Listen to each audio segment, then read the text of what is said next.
નમસ્કાર, દૂરદર્શન સમાચાર સાથે અમિતા વાંજા. જોઈએ સૌપ્રથમ મુખ્ય સમાચાર. પ્રધાનમંત્રી નરેન્દ્ર મોદીએ લખનૌમાં રાષ્ટ્રીય પ્રેરણા સ્થળનું કર્યું ઉદઘાટન. રાષ્ટ્રનાયકો અટલ બિહારી વાજપેયી, શ્યામાપ્રસાદ મુખર્જી અને પંડિત દીનદયાળ ઉપાધ્યાયની 65 ફૂટ ઊંચી કાશ્ય પ્રતિમાઓ રાષ્ટ્રને સમર્પિત કરીને અર્પી શ્રદ્ધાંજલિ. કમળ આકારના મ્યુઝિયમનું કર્યું નિરીક્ષણ.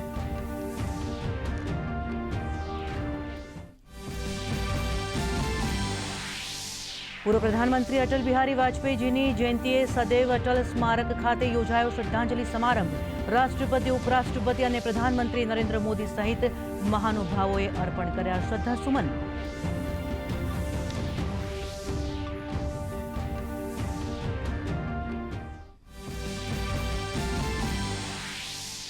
સાંસદ ખેલ સમાપન સમારોહમાં વર્ચ્યુઅલ માધ્યમથી જોડાયા પીએમ મોદી. ખેલાડીઓની સિદ્ધિને બિરદાવી. સંબોધનમાં અમદાવાદમાં યોજાનારી કોમનવેલ્થ ગેમ્સનો કર્યો ઉલ્લેખ. કહ્યું, 2036માં ઓલિમ્પિકની યજમાની માટે પણ ભારત પ્રયાસરત.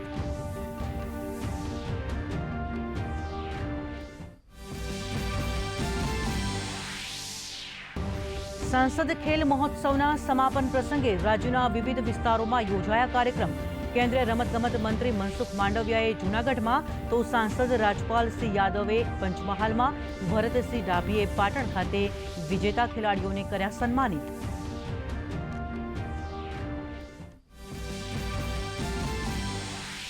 મુખ્યમંત્રી ભૂપેન્દ્ર પટેલની ઉપસ્થિતિમાં ગાંધીનગર ખાતે સુશાસન દિવસની ઉજવણી. ભારત રત્ન અટલજીની પ્રતિમાનું કરાયું અનાવરણ, તો એઆઈથી સજ્જ સ્વાગત 2.0 પોર્ટલ અને જી-સાર પોર્ટલનું કર્યું લોન્ચિંગ. તેમજ green hydrogen, bio energy, EV charging ગાઈડલાઇનની નવી નીતિ જાહેર.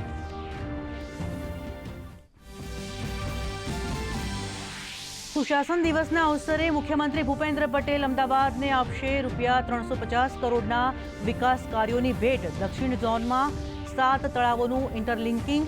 નગર શિક્ષણ સમિતિની સંચાલિત 483 સ્કૂલોમાં ગણિત વિજ્ઞાનની પ્રયોગશાળા અને ચાંદખેડામાં સિનિયર સિટીઝન પાર્કનું કરશે લોકાર્પણ. જેઠાભાઈ આહિરે ગુજરાત વિધાનસભાના ઉપાધ્યક્ષ પદેથી આપ્યું રાજીનામું. અન્ય હોદ્દાના કામની વ્યસ્તતાનું કારણ દર્શાવી મુખ્યમંત્રી, ભાજપ પ્રદેશ અધ્યક્ષ અને સંગઠન મંત્રીની ઉપસ્થિતિમાં આપ્યું રાજીનામું. અધ્યક્ષ શંકરભાઈ ચૌધરીએ કર્યો રાજીનામાનો સ્વીકાર.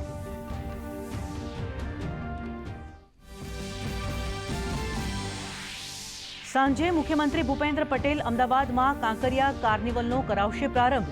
કાર્નિવલના આયોજનનો મુખ્ય ઉદ્દેશ સામાન્ય પરિવારોને પણ સપરિવાર આનંદ પ્રમોદના પૂરતા અવસરો પૂરો પાડવાનો હોવાની મુખ્યમંત્રી કરી વાત.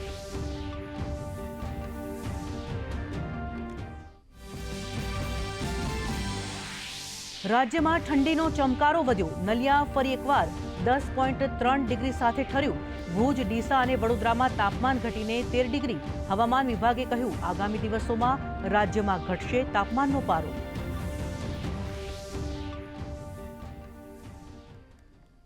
સમાચાર વિગતવાર. પ્રધાનમંત્રી નરેન્દ્ર મોદીએ લખનૌમાં રાષ્ટ્રીય પ્રેરણા સ્થળનું ઉદઘાટન કર્યું હતું. પ્રેરણા સ્થળ હરદોઈ રોડ પર ગોમતી નદીના કિનારે તૈયાર કરાયું છે, જ્યાં અટલ બિહારી વાજપેયી, ડોક્ટર શ્યામાપ્રસાદ મુખર્જી અને પંડિત દીનદયાળ ઉપાધ્યાયની 65 ફૂટ ઊંચી કાશ્ય પ્રતિમાઓ આવેલ છે. પ્રધાનમંત્રી મોદીએ ભૂતપૂર્વ પ્રધાનમંત્રી અટલ બિહારી વાજપેયીના જીવન અને આદર્શોનું સન્માન કરવા માટે લખનૌમાં રાષ્ટ્રીય પ્રેરણા સ્થળનું ઉદઘાટન કર્યું હતું. કમળ આકારનું અત્યાધુનિક 2 માળના આ મ્યુઝિયમમાં ડિજિટલ અને ઇમર્સિવ ટેકનોલોજી દ્વારા ભારતની રાષ્ટ્રીય યાત્રા અને નેતાઓના યોગદાનને દર્શાવવામાં આવ્યા છે. કાર્યક્રમમાં સંરક્ષણ મંત્રી રાજનાથસિંહ, રાજ્યપાલ આનંદીબેન પટેલ અને મુખ્યમંત્રી યોગી આદિત્યનાથ હાજર રહ્યા હતા. હાલ પ્રધાનમંત્રી જનસભાને સંબોધન કરી રહ્યા છે. જોઈએ જીવંત પ્રસારણ. आज नेताजी सुभाष चंद्र बोस की प्रतिमा दिल्ली के कर्तव्य पथ पर है. अंडमान में जिस द्वीप पर नेताजी ने तिरंगा फहराया, आज उसका नाम नेताजी के नाम पर है. साथियों, कोई नहीं भूल सकता कि कैसे बाबा साहब आंबेडकर की विरासत को मिटाने का प्रयास हुआ.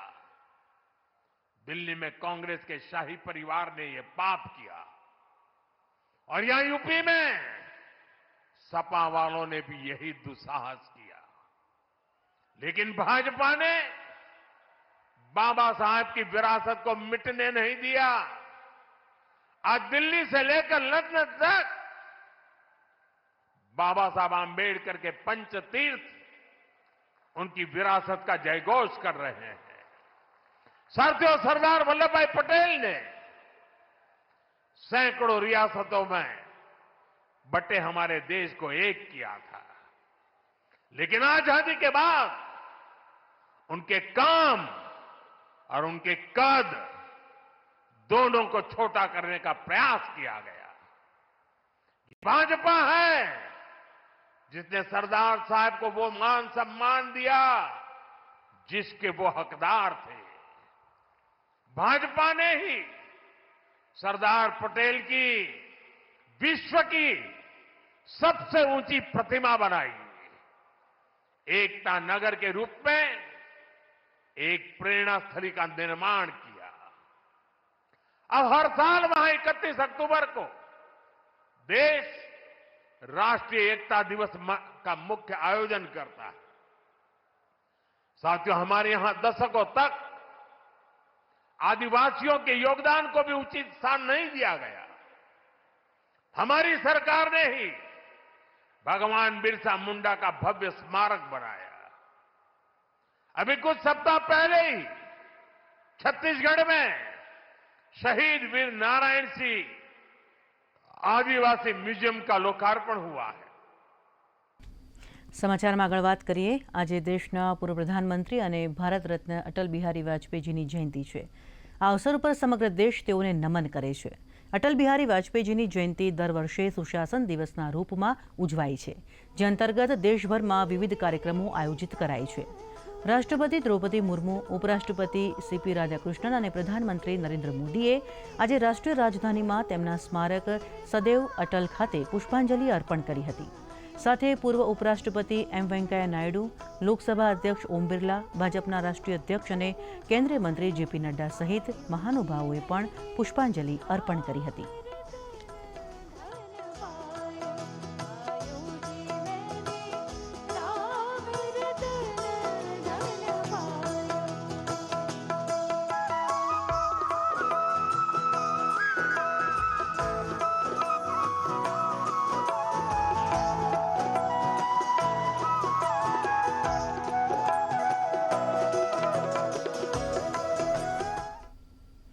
પૂર્વ પ્રધાનમંત્રી અટલ બિહારી વાજપેયીજીની જયંતિ નિમિત્તે સુશાસન દિવસની ઉજવણી કરાઈ રહી છે, ત્યારે ગાંધીનગરના Ch3 સર્કલ પર મુખ્યમંત્રી ભૂપેન્દ્ર પટેલની ઉપસ્થિતિમાં સુશાસન દિવસની ઉજવણી કરાઈ હતી। આ પ્રસંગે મુખ્યમંત્રીના હસ્તે વાજપેયીજીની प्रतिमाનું અનાવરણ કરાયું હતું। સાથે ₹35 લાખના ખર્ચે આ થીમ ઉપર સર્કલ તૈયાર કરાયું છે। તો એઆઈથી સજ્જ સ્વાગત 2.0 પોર્ટલ અને G-SAR પોર્ટલનું લોન્ચિંગ કર્યું હતું। તેમજ green hydrogen, bio energy, EV charging ગાઈડલાઇનની નવી નીતિ પણ જાહેર કરાઈ હતી। આજે લોકોમાં આજે સ્વાગત ઓનલાઈનનો કાર્યક્રમ તમે જુઓ તો ઘણી વખતે આપણને એમ લાગે કે આટલી બધી આપણે દરેક ડિપાર્ટમેન્ટ કામ કરે છે, સુશાસનમાં આપણે આગળ વધી રહ્યા છીએ, લોકોની સુખાકારી માટે આગળ વધતો, પણ સ્વાગત ઓનલાઈન કાર્યક્રમ માટે માનનીય વડાપ્રધાનશ્રીને જેટલા અભિનંદન આપીએ એટલા ઓછા છે। આજે પણ કેમ તો કે ભાઈ સ્વાગત ઓનલાઈનમાં જે ફરિયાદ નાગરિકની આવે છે એ ઘણી વખતે 10-10 વર્ષ, 12-12 વર્ષ પ્રશ્ન ઉકેલી ના શકાય, વહીવટી પણ ગૂંચવણ હોઈ શકે, પણ છતાંય એ ઉકેલવાની નિર્ણય શક્તિના અભાવના કારણે છેક સ્વાગત ઓનલાઈનમાં આવી તો શકે છે, તો એનો પ્રશ્નનો નિકાલ આવે। આદરણીય મુખ્યમંત્રીશ્રીએ ચરણોમાં વંદન કરીને અટલ બિહારીજીને ખાસ કરીને જન્મદિવસ નિમિત્તે આજે જે પ્રતિમા લોકાર્પણ કરવામાં આવી છે, આ ગુડ ગવર્નન્સનું એક એટલું સરસ મોડેલ છે અને એ પ્રતિમામાં ગવર્નન્સને લઈને જે કોટ્સ છે એ આવતા જતા આપણે સૌ લોકોએ જરૂરથી વાંચવા જોઈએ। આજે ગુડ ગવર્નન્સ ડેના નિમિત્તે રાજ્ય સરકાર દ્વારા અલગ અલગ અનેક પ્રકલ્પોના લોકાર્પણ કર્યા છે। પ્રધાનમંત્રી નરેન્દ્ર મોદી સાંસદ ખેલ મહોત્સવના સમાપન સમારોહમાં વર્ચ્યુઅલી સામેલ થયા હતા. સમારોહમાં રમતગમત મંત્રી મનસુખ માંડવિયા સહિત અલગ અલગ રાજ્યોના સાંસદો અને દેશભરના યુવા ખેલાડીઓ પણ જોડાયા હતા. પ્રધાનમંત્રીએ કેટલાક ખેલાડીઓ સાથે સંવાદ પણ કર્યો તો ખેલાડીઓએ પણ પોતાના અનુભવ શેર કર્યા હતા. પ્રધાનમંત્રીએ કહ્યું કે સાંસદ ખેલ મહોત્સવ હવે એક જન આંદોલન બની ગયું છે. સરકાર ખેલાડીઓને દરેક રીતે મદદ કરે છે. વધુમાં તેમણે એમ પણ કહ્યું કે રમતમાં હાર જીત કરતાં શીખવાનું મહત્વ વધારે છે.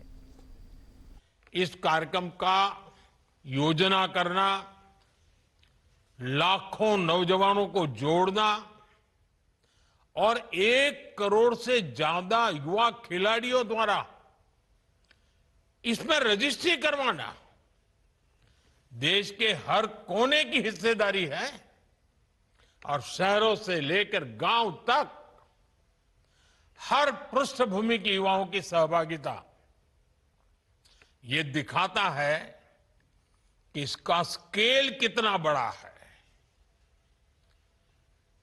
काशी का सांसद होने के नाते मैं अपने क्षेत्र में, मेरे संसदीय क्षेत्र काशी में इस खेल महोत्सव के आयोजन से बहुत करीबी से जुड़ा रहा हूं. દેશ અને દુનિયામાં આજે નાતાલની ઉજવણી ખૂબ જ આનંદથી થઈ રહી છે. દેશભરના ચર્ચોને રોશનીથી શણગારવામાં આવ્યા છે. નાતાલ એ ઈસુ ખ્રિસ્તના જન્મદિવસની ઉજવણી માટે ઉજવવામાં આવતો મુખ્ય ખ્રિસ્તી તહેવાર છે. ચર્ચોમાં ખાસ પ્રાર્થના સભાઓનું આયોજન કરવામાં આવ્યું. આ પ્રસંગે લોકો પોતાના ઘરોને નાતાલના વૃક્ષ અને અન્ય સામગ્રીથી શણગારે છે અને એકબીજાને ભેટ આપે છે. રાષ્ટ્રપતિ દ્રૌપદી મુર્મુએ નાતાલની પૂર્વ સંધ્યાએ નાતાલ પર્વની શુભેચ્છા પાઠવી હતી. એક સંદેશમાં રાષ્ટ્રપતિએ કહ્યું કે નાતાલ એ આનંદ અને ખુશીનો તહેવાર છે જે પ્રેમ અને કરુણાનો સંદેશ આપે છે. તેમણે ઉમેર્યું કે આ તહેવાર આપણને માનવતાની સેવા માટે ઈસુ ખ્રિસ્તના બલિદાનની યાદ અપાવે છે. નાતાલ લોકોને શાંતિ, સદભાવના, સમાનતા અને સમાજ સેવાના મૂલ્યોને વધુ મજબૂત બનાવવા માટે પ્રેરણા આપે છે. રાષ્ટ્રપતિએ દરેકને ઈસુ ખ્રિસ્ત દ્વારા બતાવેલા માર્ગ ઉપર ચાલવા અને કરુણા અને પરસ્પર સદભાવનાને મજબૂત બનાવતા સમાજના નિર્માણ માટે કામ કરવા વિનંતી કરી. પ્રધાનમંત્રી નરેન્દ્ર મોદી આજે નાતાલ પર્વ નિમિત્તે દિલ્હીના કેથેડ્રલ ચર્ચ ઓફ ધ રિડેમ્પશન ખાતે પહોંચ્યા હતા. પ્રધાનમંત્રીએ ત્યાં યોજાયેલ પ્રાર્થના સભામાં ભાગ લીધો. આ પ્રસંગે નાતાલના વિશેષ ગીત ગાવામાં આવ્યા. પ્રાર્થના સભામાં મોટી સંખ્યામાં શ્રદ્ધાળુઓ ઉપસ્થિત રહ્યા હતા.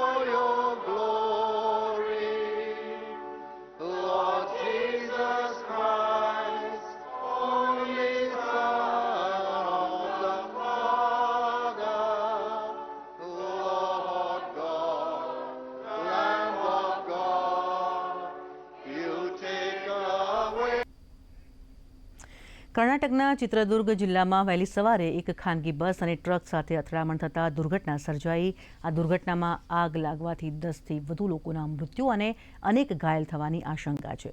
રાષ્ટ્રપતિ દ્રૌપદી મુર્મુ અને પ્રધાનમંત્રી નરેન્દ્ર મોદીએ દુર્ઘટના ઉપર શોક વ્યક્ત કર્યો. સોશિયલ મીડિયા પોસ્ટમાં પ્રધાનમંત્રીએ પોતાના પ્રિયજનો ગુમાવનારાઓ પ્રત્યે સંવેદના વ્યક્ત કરી. તેમણે આશા વ્યક્ત કરી કે ઘાયલો જલ્દી સ્વસ્થ થઈ જશે. પ્રધાનમંત્રીએ દરેક મૃતકના પરિવારને પ્રધાનમંત્રી રાષ્ટ્રીય રાહત ભંડોળમાંથી રૂપિયા 2 લાખની સહાયની જાહેરાત પણ કરી. ઘાયલોને રૂપિયાની 50,000ની સહાય અપાશે. આજથી કાંકરિયા કાર્નિવલની શરૂઆત થઈ રહી છે. મુખ્યમંત્રી ભૂપેન્દ્ર પટેલે સોશિયલ મીડિયાના માધ્યમથી જણાવ્યું કે અમદાવાદમાં આયોજિત કાંકરિયા કાર્નિવલ માન્ય પરિવારોને પણ સપરિવાર આનંદ પ્રમોદના અવસરો પૂરા પાડે છે. આ ઉત્સવની ઉજવણી પાછળ પણ પીએમ મોદીની આવી સંવેદનાપૂર્ણ લાગણી રહેલી છે. કાંકરિયા કાર્નિવલમાં લાખો લોકો પોતાના પરિવાર સાથે આવીને આનંદ માણે છે.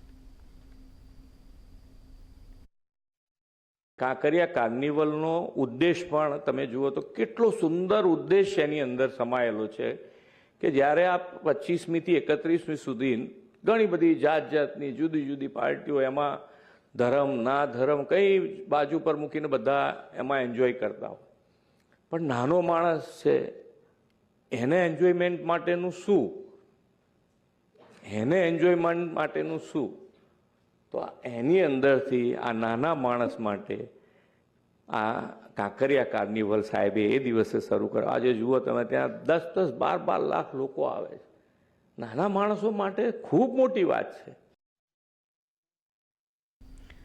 અમદાવાદ મ્યુનિસિપલ કોર્પોરેશન દ્વારા આજથી 31 ડિસેમ્બર દરમિયાન કાંકરિયા કાર્નિવલ 2025નું આયોજન કરાયું છે, જેમાં આજે પ્રથમ દિવસે સવારે કાંકરિયા કાર્નિવલમાં ગિનિસ વર્લ્ડ રેકોર્ડ સ્થાપવામાં આવ્યું છે, જેમાં લોગો દ્વારા સૌથી મોટું બલૂન મોઝેક તૈયાર કરાયું છે. લોગો સાથેનું આ બલૂન મોઝેક તૈયાર કરવા માટે અમદાવાદ મ્યુનિસિપલ કોર્પોરેશનના 3500 કરતાં વધુ સફાઈ કર્મચારીઓ એકઠા થયા હતા. ગુજરાત સરકારના પ્રવક્તા મંત્રી અને શિક્ષણ મંત્રી જીતુ વાઘાણીએ ભૂતપૂર્વ પ્રધાનમંત્રી ભારત રત્ન અટલ બિહારી વાજપેયીજીની 101મી જન્મજયંતિ નિમિત્તે શ્રદ્ધાંજલિ અર્પી અટલજીના યોગદાનને યાદ કરતા જીતુ વાઘાણીએ જણાવ્યું કે તેમના માર્ગદર્શનમાં ભારતે વિકાસની નવી ઊંચાઈઓ હાંસલ કરી છે. આજે પણ તેમના આદર્શો યુવા પેઢીને પ્રેરણા આપે છે. સાથે જ તેમણે સુશાસન દિવસ ઉપર પણ વાત કરી હતી. मुझे खुशी है कि मोदी साहब के नेतृत्व में आज लखनऊ में माननीय मोदी साहब के कर कमलों से राष्ट्रीय प्रेरणा स्थल का लोकार्पण भी हुआ है. डायरेक्ट बेनिफिट ट्रांसफर द्वारा गुड गवर्नेंस मतलब पब्लिक और गवर्नेंस उसकी दूरियां बंद हो, जितनी भी कमियां है वो कमियां पूरी करते हुए जनता जनार्दन की लोक कल्याणकारी नीतियों का अमल हो, गुड गवर्नेंस की स्वीकृति हो, जनता को अनुभूति हो कि नहीं गुड गवर्नेंस हो रहा है. जंगल राज पहले चलता था, वो जंगल राज छोड़ के गुड गवर्नेंस की दिशा में नरेंद्र भाई ने नागरिक देवो भव ये मंत्र दिया है. नागरिक को देवतुल्य गिना गया है और उसी की बदौलत पूरी अलग अलग हमारे यहाँ काम भी हुआ है. જેઠાભાઈ આહિરના રાજીનામા અંગે પ્રવક્તા મંત્રી જીતુ વાઘાણીએ જણાવ્યું કે જેઠાભાઈ આહિર એ ભાજપના સ્વીકૃત નેતા છે. તેમની કામની વ્યસ્તતાના કારણે તેઓએ ગુજરાત વિધાનસભાના ઉપાધ્યક્ષ પદેથી રાજીનામું આપ્યું છે. વધુમાં તેમણે કહ્યું કે જેઠાભાઈ આહિર ધારાસભ્ય તરીકે તેમની સેવા આપતા રહેશે. આ રાજીનામાનો વિધાનસભાના અધ્યક્ષ શંકર ચૌધરીએ સ્વીકાર કર્યો હતો. सतत वो बताते रहते थे कि मेरी व्यस्तता के कारण मैं इसमें रेजिग्नेशन देना चाहता हूं, क्योंकि बहुत बड़ा सहकारिता का भी वो फेडरेशन, अमूल फेडरेशन का भी उपाध्यक्ष रहे हैं. आज बैंक हो, चाहे पंचमहाल डेयरी हो, चाहे नाफेड के चेयरमैन के रूप में भी उसकी व्यस्तता है. तो व्यस्तता की वजह से उसने सामने से बोला है और उसकी स्वीकृति मानी प्रमुख श्री हमारे जगदीश भाई विश्वकर्मा ने वो भी स्वयं उस हमारे अध्यक्ष के साथ जब वो अध्यक्ष को रेजिग्नेशन देने गए तब साथ में थे. संगठन महामंत्री थे, मुख्यमंत्री थे. एकदम अच्छे वातावरण में बहुत स्वस्थता से सामने से उसने ये बात पक्ष के सामने रखी थी और उसने रेजिग्नेशन दिया है और आज अध्यक्ष ने शायद वो रेजिग्नेशन स्वीकारा भी. સુરેન્દ્રનગર જિલ્લામાં અંદાજે 1500 કરોડ રૂપિયાના જમીન બિનખેતી કૌભાંડના મામલે ઈડીએ મોટી કાર્યવાહી કરી છે. તે મુદ્દે પ્રવક્તા મંત્રી જીતુ વાઘાણીએ જણાવ્યું કે સરકાર પારદર્શકતાથી અને નિયમ મુજબ કામગીરી કરી રહી છે. સ્વતંત્રતા હોવાના કારણે જ ઈડીએ અધિકારીની ધરપકડ કરી અને દરોડા પાડ્યા. ઈડી સ્વતંત્ર કામ કરે છે એનું ઉત્તમ ઉદાહરણ અમારા ઉપર જ્યારે આક્ષેપો થતા હોય છે કે ઈડી એ કેટલાક પક્ષની છે, સત્તાધારી પક્ષની છે, આવા ઉત્તમ ઉદાહરણો દેશમાં પણ બન્યા છે, આપણા રાજ્યમાં પણ બન્યા છે. અને કાયમ મોદી સાહેબ નમિતભાઈ કહેતા હોય છે કે આ એજન્સીઓ સ્વતંત્ર છે. આ એજન્સીઓની સ્વતંત્રતાના કારણે જ આ પ્રકારની બાબતો દેશમાં ઘટનાઓ બને ત્યારે ઈડી એમાં ઇન્વોલ્વ થતી હોય છે. અને સમગ્ર દેશમાં હું એકવાર ઉદાહરણ એવું આવ્યું છે, અનેક જગ્યાઓ પર રાજ્યમાં, અલગ રાજ્યોમાં અને દેશમાં ઈડીએ સ્વતંત્ર રીતે કામ કર્યું છે. ઈડી સ્વતંત્ર રીતે કામ કરશે, ચાહે કોઈ પણ વ્યક્તિ હોય, કોઈ પણ પદાધિકારી હોય કે કોઈ પણ જગ્યાએ વ્યક્તિ બેઠો હોય. ઈડીની સ્વતંત્રતાનું કામ કરવાનું ઉત્તમ ઉદાહરણ એ મને એવું લાગે છે કે સુરેન્દ્રનગર પણ એક વધારે આમાં આપણે છે. સુરેન્દ્રનગર કલેક્ટર ઓફિસમાં ચાલતા અંદાજે 1500 કરોડના જમીન એને કૌભાંડમાં ઈડીની ફરિયાદ ઉપર ગુજરાત એન્ટી કરપ્શન બ્યુરોએ કલેક્ટર ડોક્ટર રાજેન્દ્ર પટેલ સહિત 4 અધિકારીઓ સામે ભ્રષ્ટાચારનો ગુનો નોંધ્યો છે. ચંદ્રસિંહ મોરીના ઘરેથી 67.50 લાખની રોકડ જપ્ત કરી, જે લાંચ તરીકે માનવામાં આવે છે. આ રકમની તપાસ સંબંધિત એજન્સીઓ કરશે. ઈડીના વરિષ્ઠ અધિકારી ફરિયાદી બન્યા છે અને કેસના તમામ પાસાઓની વિગતવાર તપાસ ચાલુ છે. सुरेंद्रनगर के डिस्ट्रिक्ट के डेप्यूटी एग्जीक्यूटिव मजिस्ट्रेट नायब मामलतदार Chandrasinh Mori, district collector and magistrate, one कारकुन, एक कारकुन और PA2 कलेक्टर के खिलाफ प्रिवेंशन ऑफ करप्शन एक्ट के विविध सेक्शंस के अंडर एक FIR रजिस्टर की गई है. हम लोग इन्वेस्टिगेशन कर रहे हैं. જૂનાગઢ ખાતે સાંસદ ખેલ મહોત્સવના સમાપન પ્રસંગે કેન્દ્રીય મંત્રી રમતગમત મંત્રી મનસુખ માંડવિયા ઉપસ્થિત રહ્યા. સાથે જ તેઓએ વિવિધ રમતો પ્રત્યક્ષ નિહાળી અને વિજેતા ખેલાડીઓને સન્માનિત કર્યા. આ પ્રસંગે તેમણે જણાવ્યું કે વધુમાં વધુ યુવાઓ રમતગમત ક્ષેત્રમાં ભાગ લે અને વિશ્વમાં ભારતનું નામ રોશન કરે.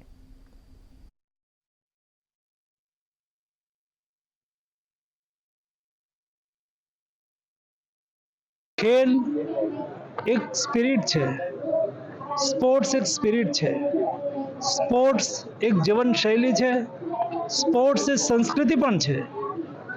સ્પોર્ટ્સમાં હંમેશા બધા જ જીતે છે, કોઈ હારતું નથી. યા તો સ્પર્ધક જીતે છે યા તો શીખે છે.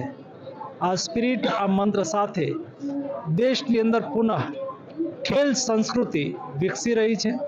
જે પોરબંદર સ્પર્ધા યોજાઈ હતી એમાં મેં 800 મીટરમાં દોડમાં ભાગ લીધો હતો, ઓપનમાં. તો ત્યાં પણ મારો ફર્સ્ટ રેન્ક આવ્યો છે. આજે જૂનાગઢ જિલ્લામાં અમે આવેલા છે, રમવા આવેલા છે. તો ત્યાં પણ મેં 800 મીટરમાં મારો ફર્સ્ટ રેન્ક આવ્યો છે અને બહુ સારું, બહુ ખુશી થાય છે. પાટણ માર્કેટિંગ યાર્ડ ખાતે સંસદ ખેલ મહોત્સવનો સમાપન સમારોહ યોજાયો, જેમાં લોકસભાના સાંસદ ભરતસિંહ ડાભી, રાજ્યસભા સાંસદ રમીલાબેન બારા તેમજ પૂર્વ મંત્રી બળવંતસિંહ રાજપૂત ઉપસ્થિત રહ્યા હતા. કાર્યક્રમમાં પ્રધાનમંત્રી નરેન્દ્ર મોદીએ વર્ચ્યુઅલ માધ્યમથી ખેલાડીઓ સાથે સંવાદ સાધી તેમને પ્રોત્સાહિત કર્યા હતા. સાથે જ સમારોહમાં વિજેતા ખેલાડીઓને મેડલ અને ટ્રોફી આપી સન્માનિત કરાયા હતા. વડાપ્રધાનની પ્રેરણાથી આખા ભારતમાં ખેલ સંસદનું આયોજન કરવામાં આવ્યું. એમાં આજે પાટણ ખાતે પાટણ લોકસભા વિસ્તારના યુવા ખેલાડીઓ એમની પ્રતિભા બતાવી અને જે લોકો પહેલો, બીજો, ત્રીજો નંબર લાવ્યા હતા એવા વિદ્યાર્થીઓનો આજે ટ્રોફી વિતરણ કરવામાં આવી. ખેલાડીઓમાં ઉત્સાહ અને એમનામાં રહેલી ટેલેન્ટ આજે જોવા મળી. રાજ્યમાં ફરીથી એકવાર તાપમાનનો પારો ગગડ્યો છે. રાજ્યમાં નલિયા ફરી એકવાર 10.3 ડિગ્રી સાથે ઠર્યું. ડીસામાં 13.1 ડિગ્રી અને વડોદરામાં 13.4 તથા ભુજમાં 13.8 ડિગ્રી તાપમાન થયું છે. તેમજ અમદાવાદમાં 16.4, ગાંધીનગરમાં 15 અને ભાવનગરમાં 15.8 ડિગ્રી તાપમાન નોંધાયું છે. હવામાન વિભાગના જણાવ્યા પ્રમાણે આગામી દિવસોમાં તાપમાનનો પારો હજી થોડો નીચો જશે. અત્યારે બસ આટલું જ. વધુ સમાચાર માટે જોતા રહો દૂરદર્શન સમાચાર. નમસ્કાર.